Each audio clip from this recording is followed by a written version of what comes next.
Numbers chapter 24. And when Balaam saw that it pleased the Lord to bless Israel, he went not, as at other times, to seek for enchantments, but he set his face toward the wilderness. And Balaam lifted up his eyes, and he saw Israel abiding in his tents according to their tribes, and the Spirit of God came upon him. And he took up his parable, and said, Balaam the son of Beor hath said, and the man whose eyes are open hath said, he hath said, which heard the words of God, which saw the vision of the Almighty, falling into a trance, but having his eyes open. How goodly are thy tents, O Jacob, and thy tabernacles, O Israel!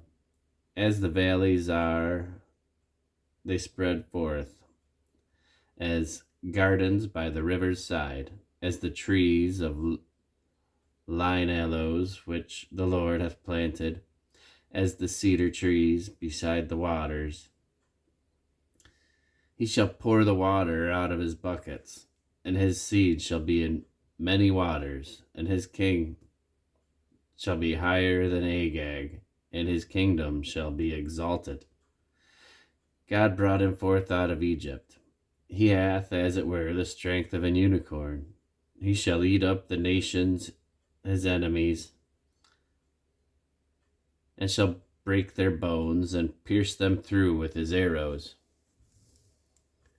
He couched, he lay down as a lion, and as a great lion, who shall stir him up? Blessed is he that blesseth thee, and cursed is he that curseth thee.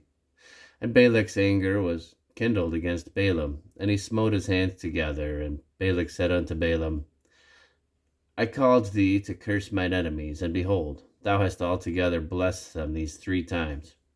Therefore now flee thou to thy place. I thought to promote thee unto great honor, but lo, the Lord hath kept thee back from honor. And Balaam said unto Balak, Spake I not also to thy messengers which thou sentest unto me, saying, If Balak would give me his house full of silver and gold, I cannot go beyond the commandment of the Lord, to do either good or bad of mine own mind, but what the Lord saith, that will I speak.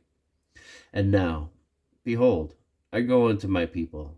Come therefore, and I will advertise thee what this people shall do to thy people in the latter days.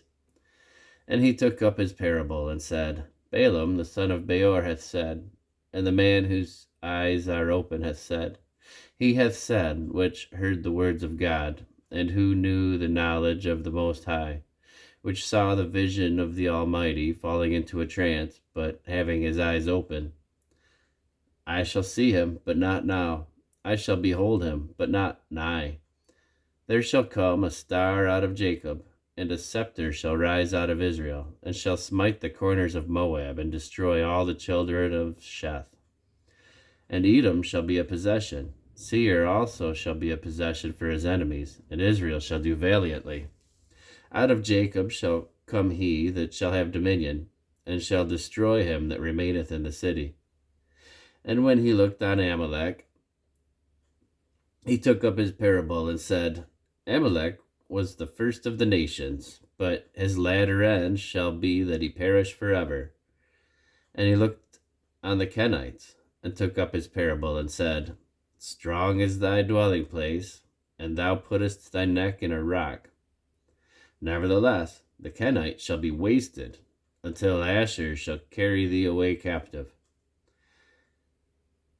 And he took up his parable, and said, Alas, who shall live when God doeth this?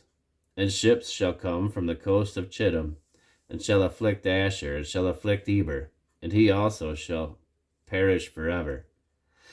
And Balaam rose up, and went, and returned to his place, and Balak also went his way.